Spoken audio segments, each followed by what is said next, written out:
జకర్యా గ్రంథం 12వ అధ్యాయం 10వ వచనం.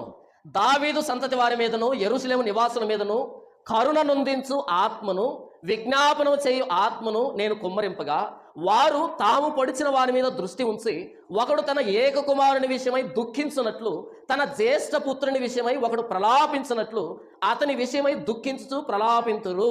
దావీదు సంతతి వారి మీదను యెరూషలేము నివాసుల మీదను కరుణ నొందించు ఆత్మను విజ్ఞాపనం చేయు ఆత్మను నేను కుమ్మరింపగా. ఏంటి ఆత్మ? పరిశుద్ధాత్మ దేవుడు కాదా? ఈయన పరిశుద్ధాత్మ దేవుడు కాడా? దేవుడు పరిశుద్ధాత్మ దేవుడు కుమ్మరిస్తానంట. ఏం చేస్తారంట? వాళ్ళు తాము పొడిచిన నా మీద దృష్టి ఉంచి ఒకడు తన ఏక కుమారుని విషయమై దుఃఖించినట్లు తన జ్యేష్ఠ పుత్రుని విషయమై ఒకడు ప్రలాపించినట్లు అతని విషయమై దుఃఖించుచు ప్రలాపింతురు. పరిశుద్ధాత్మ దేవుని ఎప్పుడైతే నేను దావీదు సంతతి వారి మీద యెరూషలేము వారి మీద కుమ్మరిస్తానో అప్పుడు ఆ పరిశుద్ధాత్మ దేవుడు ఏం చేస్తాడు అంటే ప్రలాపించేటట్టుగా చేస్తాడు మనల్ని. ప్రలాపం అంటే ఏడ్చేటట్టుగా చేస్తాడు. ఎలా ఏడ్చేటట్టుగా? ఒకడు తన ఏక కుమారుని విషయమై ప్రలాపించినట్లుగా, ఒకడు తన జ్యేష్ఠ కుమారుని విషయమై దుఃఖించినట్లుగా. ఏక కుమారుని గురించి అంటే ఒక్కడే కొడుకు, పెళ్లికి ఎదిగాడు, రేపో ఎల్లుండో పెళ్లి, ఈ లోపు చనిపోయాడు. ఎలా ఏడుస్తారు? ఆ ఏడుపుకి ఎవరైనా ఓదార్పు ఇవ్వగలరా? అంతగా ఏడుస్తారు ఏక కుమారుని విషయమై ఏడ్చినట్లుగా, లేదా జ్యేష్ఠ కుమారుడి విషయమై ఏడ్చినట్లుగా.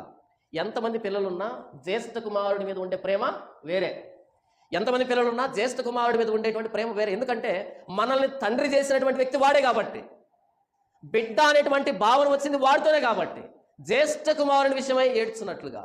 వాడితోనే మనకు ముద్దు ముచ్చట్లన్నీ పిల్లల మీద వచ్చుంటాయి, నా కొడుకు నా బిడ్డ అని. అలాంటి జ్యేష్ఠ కుమారుడు మరణిస్తే ఎలా బాధపడతాం? అలా బాధపడతారంట. తాము పొడిచిన నా మీద దృష్టి ఉంచి, తాము పొడిచిన నా మీద దృష్టి ఉంచి అంటే నేను చెబుతున్నటువంటి మాటలకు వ్యతిరేకంగా తిరిగి నన్ను గుండెల్లో బల్లితో పొడిచారే, ఎదురు తిరిగారే.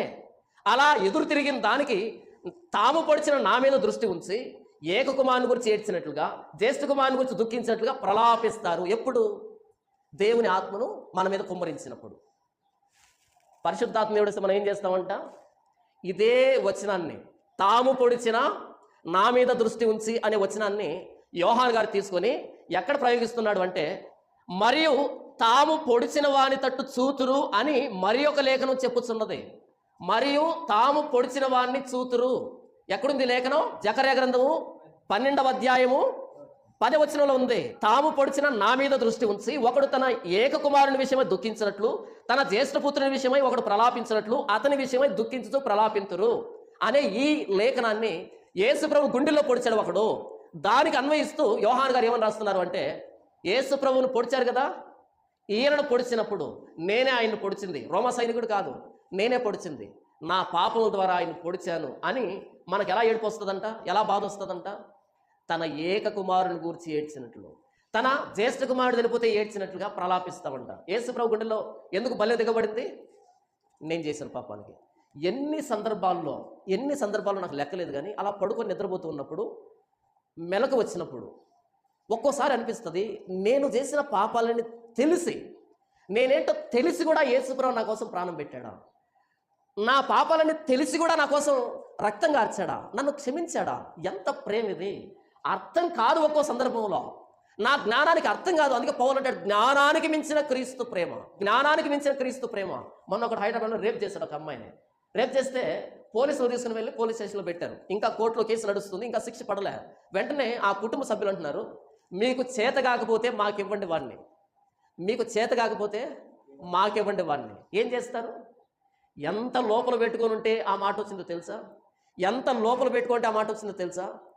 తర్వాత వాళ్ళు చెప్పారు, వాడిని ఏం చేస్తామంటే అని చాలా భయానకమైన వర్ణన. ఒకవేళ వాడిని వీళ్ళకి అప్పగించారనుకో అంతే, తోడేళ్ళు కుందేల పిల్లలను చీల్చినట్టుగా ఇంకా దారుణంగా చీలుస్తారు, అంత భయంకరంగా వర్ణించారు. అయితే పోలీసులు ఇవ్వలేదులేండి. ఒకడు అత్యాచారం చేస్తేనే ఇంత కోపాన్ని లోపల పెట్టుకుంటే వ్యక్తులు, మరి నేను చేసిన పాపాలు ఎన్ని, నీవు చేసిన పాపాలు ఎన్ని? నేను చేసిన పాపాలు నీకు తెలియదే, నీవు చేసిన పాపాలు నాకు తెలియదే. నేను మంచోడుగా కనిపిస్తున్నాను కాబట్టి నా మాట వింటున్నారు మీరు. ఒకవేళ నేను చేసిన పాపాలన్నీ చెబితే నా మాట వినకపోవచ్చు మీరు. ఇంత దుర్మార్గుడా, ఇంత పాపి, ఇలాంటోడా అని. కానీ అలాంటి పాపాలే మనమంతా చేశాము. ఇవన్నీ ఎవరికి తెలుసో తెలుసా? ప్రభువైన యేసుక్రీస్తు వారికి తెలుసు. తెలిసి కూడా ఆయన శిలువ మీద ప్రాణం పెట్టాడు. వాస్తవానికి మనల్ని శిక్షించాలి, చీల్చాలి. వాళ్ళు అన్నారు కదా, మీకు చేత కాకపోతే మాకివ్వండి. యేసుప్రభు ఆ మాట అనలే, అమ్మా ఇక మీదట పాపం చేయొద్దు, నీవు నన్ను విస్తారంగా ప్రేమించావు కాబట్టి నీ విస్తార పాపాలు క్షమించబడ్డాయి. నా పాపాల ద్వారా ఆయన పొడిచాను. తాము పొడిచిన వారిని వాళ్ళు చూస్తారు. ఆయన గాయాలను చూసినప్పుడు నన్ను బట్టే ఆ గాయాలు అని నేను దుఃఖపడేటట్టుగా ఎవరు చేస్తారంటే పరిశుద్ధాత్మ దేవుడు చేస్తాడు. ఎప్పుడైనా ఇలాంటి దుఃఖం వచ్చిందా? అప్పుడప్పుడు టీవీలో ప్రసంగాలు వస్తుంటాయి చూడండి. ఆయన వేదిక మీద వాక్యం చెబుతూ ఉంటే కెమెరాని అలా జనాల్లోకి పంపిస్తారు, డ్రోన్ కెమెరాని. అలా డ్రోన్ కెమెరా ఇలా వెళ్తూ ఉంటుంది. అక్కడక్కడ కొంతమంది కన్నీళ్ళు పెట్టుకుని ఏడుస్తూ ఉంటారు. వాస్తవానికి ఈయన చెబుతూ ఉంటే వాళ్ళు ఏడవడంలే. ఎన్ని ప్రసంగాలు చేస్తున్నా మా అప్పులు తీరలేదంటారు నాయన అని ఏడుస్తున్నాడు వాడు. మనం ఏమనుకుంటామంటే ఈయన ఎంత ప్రసంగికుడు అంటే చూడు ఎంతమంది ఏడుస్తున్నారు అని మనం అనుకుంటున్నాం. అది ఎడిటింగ్. అది ఏంటది? ఇది ఎప్పుడో ఏడ్చుంటాడు, ఎక్కడో ఏడ్చుంటాడు. దాన్ని బట్టుకొచ్చి ఎడిటింగ్లో ఇక్కడ సెట్ చేశాడు. అంటే అర్థం ఏంటి? వీడు ఇంత లోతుగా చెప్తున్నాడని మనకు అర్థమయ్యేటట్టుగా ఇక్కడ ఎడిటింగ్ చేశారు. వాస్తవానికి వీడు ఎందుకు ఏడ్చుంటాడు తెలుసా? ఎంతకాలం నా అప్పులు ఇంకా తీరటం లేదు అని ఏడుస్తున్నాడు వీడు. ఎంతకాలం అని రోగం పోలేదని ఏడుస్తున్నాడు వీడు. వీడు దేనికి వాడుకున్నాడు? ఆరాధన పేరుతో అందరూ పాటలు పాడుతుంటే ఆ మధ్యలో ఎడిటింగ్లో పెట్టాడు ఏడ్చేదాన్ని. అంటే ఏడ్చేడ్చి ఆరాధిస్తున్నాడు దేవుని. ఉత్తినే ఈ ఏడుపు వేరే. ఆయన చనిపోయాడని కాదు. ఏకకుమారుని గురించి ఏడ్చినట్లుగా, జ్యేష్ఠ కుమారుడు చనిపోయినట్టు ఏడ్చినట్టుగా ప్రలాపించేటువంటి గుణాన్ని పరిశుద్ధాత్మ దేవుడు మనకి ఇస్తాడు. అక్కడ చూడండి, ఇంకా వ్రాయబడుతుంది. ఎలా ఏడుస్తారంటే 11వ వచనంలో, మెగిద్దోను లోయలో హదద్రిమ్మోను దగ్గర జరిగిన ప్రలాపం వలె ఆ దినము యెరూషలేములో బహుగా ప్రలాపం జరుగును. యోషియా చనిపోయినప్పుడు ఆ రోజు యెరూషలేము ఏడ్చినంత ఏడ్పు మరలా వినబడుతుంది. యోషియా అద్భుతంగా పరిపాలించిన వ్యక్తి. అంత మంచి రాజు మరణించాడు, అలాంటి రోదన వినబడుతుందంట. దేశ నివాసులందరూ ఏ కుటుంబమునకు ఆ కుటుంబంగా ప్రలాపింతురు. దావీదు కుటుంబీకులు ప్రత్యేకంగాను వారి భార్యలు ప్రత్యేకంగాను, నాతాను కుటుంబీకులు ప్రత్యేకంగాను వారి భార్యలు ప్రత్యేకంగాను, లేవి కుటుంబములు ప్రత్యేకంగాను వారి భార్యలు ప్రత్యేకంగాను, షిమీ కుటుంబీకులు ప్రత్యేకంగాను వారి భార్యలు ప్రత్యేకంగాను, మిగిలిన వారిలో ప్రతి కుటుంబపు వారు ప్రత్యేకంగాను వారి భార్యలు ప్రత్యేకంగాను ప్రలాపింతురు. ఇక్కడ 2 విషయాలు గమనించండి. దావీదు కుటుంబం ప్రత్యేకంగా ఏడుస్తుంది, వారి భార్యలు ప్రత్యేకంగా ఏడుస్తారు. ఏంటి దీని అర్థం అంటే, దావీదు ఇంకొక వ్యక్తిని పెళ్లి చేస్తున్నాడు కదా. ఉదాహరణకి నేను ఇప్పుడు పాస్టర్ని, నేను ఎవరినో పెళ్లి చేసుకున్నాను. నాకున్న భక్తే ఈవిడికి ఉండాల్సిన రూల్ లేదు కదా. పెళ్ళి అంటే ఏంటి? ఇద్దరు వేరు వ్యక్తులు కలవడం కదా.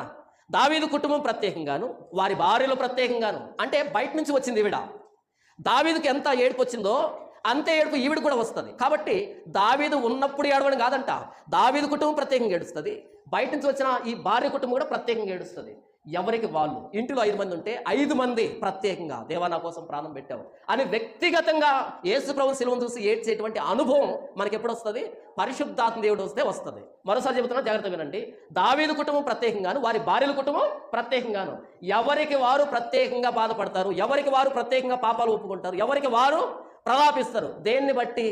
పరిశుద్ధాత్మ దేవుడు మన పాపాలని ఒప్పిస్తాడు. అప్పుడు జరిగేది ఏంటంటే 13వ అధ్యాయం 1వ వచనంలో, ఆ దినమున, ఏ దినమున? దావీదు కుటుంబం ప్రత్యేకంగా వారి భార్యల కుటుంబం ప్రత్యేకంగా ఎవరికి వాళ్ళు ప్రత్యేకంగా, ప్రభువా మమ్మల్ని క్షమించు, మేము నిన్ను పొడిచాం, నీ ఆజ్ఞలను అతిక్రమించాం, వ్యతిరేకత చూపించాం అని ఏడిస్తేనంట, ఆ దినమున పాపమును అపవిత్రతను పరిహరించుటకై దావీదు సంతతి వారి కొరకును యెరూషలేము నివాసుల కొరకును ఊట ఒకటి తీయబడును. ఎందుకు ఊట తీయబడుతుంది? ఆ దినాన్న అపవిత్రతని పాపాన్ని తీసివేయడానికి ఊట తీయబడుతుంది అని అలంకారప్రాయంగా చెబుతున్నాడు. ఎప్పుడైతే మీరు ఏడుస్తారో పాపాన్ని అపవిత్రతను నేను తీసివేస్తాను. ఎప్పుడైతే మీకై మీరు ఏడవరో అప్పుడు నేను క్షమించను. ఏడవడం అంటే మన కన్నీళ్ళను చూసి ఆయన సంతోషపడతాడు. మనం ఏడుస్తుంటే ఆయనకు ఎక్కడ లేని ఆనందం అని కాదు. నిజంగానే నా పాపాన్ని క్షమించు ప్రభు అని మనస్ఫూర్తిగా అడగడం ఏడవడం అంటే. మనం ఏడుస్తున్నామంటే మన పాపాలని అంతగా నొచ్చుకుంటున్నామని అర్థం. ఎప్పుడైనా మనం యేసుప్రభు సిలువ దగ్గరికి వచ్చి ప్రభువా నా పాపాల కోసం ప్రాణం పెట్టాము నిజంగా అంతరంగం నుంచి మనం ఒప్పుకున్నామా? ఒక్కసారి ఒప్పుకొని ఉన్నా సరే మరలా మన జీవితంలో ఎప్పుడు పాపం జరగదు. పాపం చేయడానికి వెనకాడతాం. దావీదు కుటుంబం ప్రత్యేకంగాను వారి భార్యల కుటుంబం ప్రత్యేకంగాను ఎవరికి వారు ప్రత్యేకంగా ఎలా ఏడుస్తారంట? పై కాదంట. ఎలా ఏడుస్తారంట? ఏకకుమారుని గూర్చి ఏడ్చినట్లుగా, జ్యేష్ఠ కుమారుని గూర్చి ఏడ్చినట్లుగా. హదద్రిమ్మోను దగ్గర ప్రలాపం జరిగింది, యోషియా రాజు గురించి ప్రలాపం జరిగింది. అంత దారుణంగా, అంత ఘోరంగా, అంత మనస్ఫూర్తిగా, అంత లోపల నుంచి పశ్చాత్తాపంతో ఏడుస్తారంట. ఎవరిని చూసి?